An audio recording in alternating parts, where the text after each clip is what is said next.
बिस्मिल्लाहिर्रहमानिर्रहीम। मैं हूं अरसलान इनायत और आप देख रहे हैं मेरा चैनल इंग्लिश और अम्मा अकेडमी। इस चैनल पर आने वाले तमाम नए दोस्तों को खुशआमदीद कहता हूं और जिन दोस्तों ने पहले ही इस चैनल को सब्सक्राइब कर रखा है उनसे गुजारिश है कि अगर लेसन पसंद आए तो वीडियो को लाइक करना और अपने दोस्तों के साथ शेयर करना मत भूलिएगा। और हाँ, जाते हुए कमेंट में अपनी राय भी ज़रूर देकर जाइएगा। आइए चलते हैं हम आज के अपने लेसन की तरफ। आज के इस लेसन में हम देखेंगे कि फ्यूचर परफेक्ट टेंस क्या होता है, इसके इस्तेमाल क्या है, इसकी वर्ब और हेल्पिंग वर्ब क्या है, और इसके साथ साथ हम ये भी देखेंगे कि इसका सेंटेंस स्ट्रक्चर क्या है। तो सबसे पहले देख लेते हैं कि फ्यूचर परफेक्ट टेंस होता क्या है, ये इस्तेमाल किस लिए होता है। The future perfect is the verb tense that is used to describe an action or state that will be completed before a certain time in the future। यानी फ्यूचर में आने वाले वक्त के अंदर ये काम मुकम्मल कर लिया जा चुका होगा, उसके लिए हम क्या करते हैं, फ्यूचर परफेक्ट का टेंस इस्तेमाल करते हैं। उसके बाद हमारे पास आ जाती है वर्ब। ये बात हम पहले भी लेसन्स परफेक्ट और पास्ट परफेक्ट में डिस्कस कर चुके हैं कि परफेक्ट के हमारे पास जितने भी टेंसेस हैं उसके अंदर हम क्या करते हैं, थर्ड फॉर्म ऑफ वर्ब को इस्तेमाल करते हैं। जैसे वर्ब है वीप, इसकी सेकंड फॉर्म क्या होगी, वेप्ट, और थर्ड क्या होगी, वेप्ट। तो ये जो थर्ड फॉर्म ऑफ वर्ब है इसको हम फ्यूचर परफेक्ट या परफेक्ट के किसी भी टेंस के अंदर हम इस्तेमाल करते हैं। इसकी हेल्पिंग वर्ब क्या है, इसकी दो हेल्पिंग वर्ब है, will have and shall have. क्योंकि हमारे पास दो हेल्पिंग वर्ब हैं तो हमारे सब्जेक्ट जो है वो भी दो हिस्सों में तकसीम हो जाएंगे। बाज के साथ शैल हैव लगेगा और बाज के साथ विल हैव लगेगा। आई और वी के साथ हम शैल हैव का इस्तेमाल करेंगे, जबकि बाकी मानदा हमारे जितने भी सब्जेक्ट हैं, he, she, it, you and they, इनके साथ हम क्या करेंगे, विल हैव का इस्तेमाल करेंगे। मॉडर्न लैंग्वेज के अंदर शैल का इस्तेमाल दिन ब दिन खत्म होता जा रहा है और अमूमी तौर पर विल ही का इस्तेमाल करते हैं। आई और वी के साथ भी हम विल का ही इस्तेमाल करते हैं। ये बात हम फ्यूचर इंडेफिनिट के टेंस के अंदर डिटेल में डिस्कस कर चुके हैं। अगर आपने वो लेसन नहीं लिया तो ऊपर में आपको फ्यूचर इंडेफिनिट का कार्ड नजर आ रहा होगा, उसको पर जाकर उस लेसन को जरूर सुन लीजिएगा।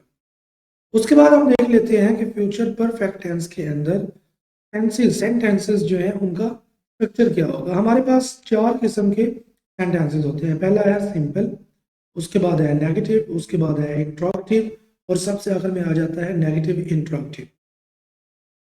सिंपल सेंटेंस के अंदर हम सबसे पहले सब्जेक्ट लगाते हैं, उसके बाद हेल्पिंग वर्ब और उसके बाद वर्ब और सबसे आखिर में हम ऑब्जेक्ट लगाते हैं।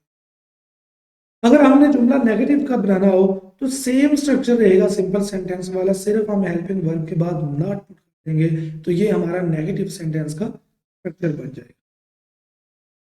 सवालिया जुमला नंबर 3 पर हमारे पास आ जाता है। आपको पता है कि सवालिया जुमला बनाने के लिए हम हेल्पिंग वर्ब को उठाकर शुरू में ले आते हैं तो ये हमारा सवालिया जुमला बन जाता है। बाकी जितना भी स्ट्रक्चर है वो सारे का सारा सिंपल सेंटेंस वाला चलेगा, यानी उसके बाद सब्जेक्ट, फिर वर्ब और सबसे आखिर में ऑब्जेक्ट आ जाएगा।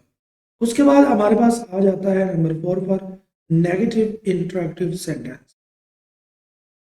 इसके अंदर भी हम हेल्पिंग वर्ब शुरू में लगाएंगे, उसके बाद सब्जेक्ट, उसके बाद नॉट, उसके बाद वर्ब और सबसे आखिर में हम ऑब्जेक्ट को ले आएंगे। सबसे आखिर में हम देख लेते हैं कि फ्यूचर परफेक्ट टेंस के इस्तेमाल क्या होते हैं। One common use of future perfect is to describe an action or state that will be completed before an action or state in the future। यानी कि यहां पर दो काम हो रहे हैं फ्यूचर के अंदर। एक काम जो है जिसके लिए हम फ्यूचर परफेक्ट को इस्तेमाल करते हैं वो दूसरे काम को ओवरलैप करते हैं। इस तरह I will have finished my homework before I go to bed। मैं बिस्तर पर जाने से पहले अपना काम मुकम्मल कर चुका हूँगा।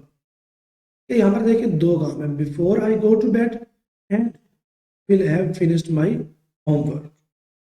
तो मैं बिस्तर जाने से पहले क्या करूंगा, अपना काम मुकम्मल कर चुका हूँगा। In this sentence the speaker will complete their homework some point before they go to bed. बिस्तर पर जाने से पहले दोनों काम फ्यूचर में है, लेकिन क्या है कि एक दूसरे को ओवरलैप कर। नंबर 2 पर जो हमारे पास इसका फ्यूचर परफेक्ट का इस्तेमाल आता है वो क्या है? Future perfect can also be used to describe an action or state that will have been true for a certain period of time. कि एक मखसूस वक्त के लिए हमारी जो स्टेटमेंट्स ट्रू होती है उसके लिए हम क्या करते हैं? फ्यूचर परफेक्ट टेंस का इस्तेमाल करते हैं। इस बात को हम एग्जांपल के साथ समझने की कोशिश करते हैं। He will have always wanted to be a doctor by the time he graduates. कि जब तक वो ग्रेजुएशन अपनी मुकम्मल कर चुका होगा वो क्या बनना चाहता होगा? Doctor. In this sentence, the speaker will have had a desire to be a doctor for a certain period of time in the future, and this state will continue until the speaker graduates. जब तक वो अपनी graduation complete कर लेता है तब तक उसका ख्वाब क्या होता है? वो एक डॉक्टर बनेगा। फ्यूचर परफेक्ट टेंस का जो तीसरा इस्तेमाल है वो क्या है कि in addition to these uses the future perfect can also be used to make prediction about the future. जब हमने फ्यूचर में मुस्तकबिल में होने वाले इवेंट्स या कामों के बारे में कोई प्रिडिक्शन करनी हो, कोई पेश गोई करनी हो, तो हम क्या करते हैं? फ्यूचर परफेक्ट का टेंस इस्तेमाल करते हैं। जैसे bye the time he finishes college, जब वो कॉलेज में अपनी तालीम मुकम्मल कर चुका होगा, he will have studied every subject imaginable, तो उसने क्या कर लिया होगा? तमाम के तमाम सब्जेक्ट पढ़ लिए होंगे जो कि कोई इंसान सोच सकता है। In this sentence the speaker is making a prediction about the future. क्या फ्यूचर के बारे में एक पेशगोई कर रहे हैं? Where the listener will have studied every subject imaginable by the time they finished college. जब तक वो कॉलेज से फारग होगा, अपनी स्टडीज कंप्लीट कर चुका होगा, तो क्या होगा कि वो तमाम के तमाम सब्जेक्ट्स।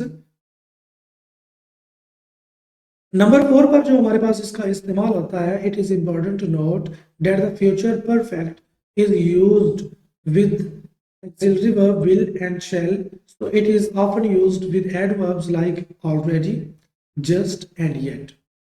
फ्यूचर परफेक्ट टेंस जो है उसके अंदर ऑलरेडी, जस्ट एंड येट के अल्फाज इस्तेमाल होते हैं। ये हमारे जितने भी परफेक्ट के टेंसेज हैं जैसे प्रेजेंट परफेक्ट, पास्ट परफेक्ट, इनके अंदर भी ऑलरेडी, जस्ट एंड येट के अल्फाज इस्तेमाल होते हैं।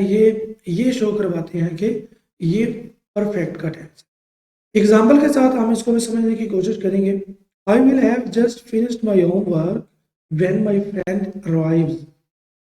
I will have just finish, यहाँ पर देखिए हमने जस्ट का इस्तेमाल किया है। My homework when my friend, जब मेरे दोस्त अहबाब पहुंचेंगे तो मैं क्या कर चुका हूँ? अपना काम मुकम्मल कर चुका।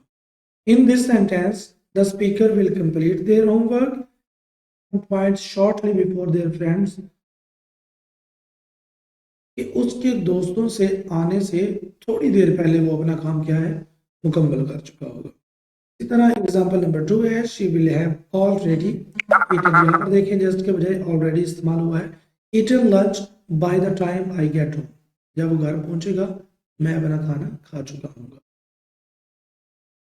Will you have finished your homework bye the time I get home, जब मैं घर पहुंचूंगा तो क्या तुम अपना काम मुकम्मल कर चुके होगे।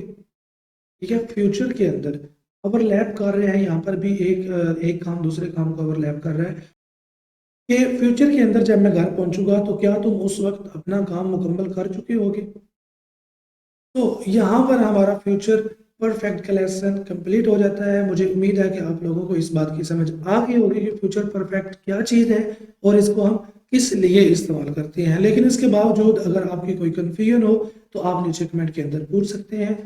तो मिलते हैं आपको अगले लेसन के साथ, तब तक के लिए दीजिए इजाज़त। अल्लाह हाफिज़।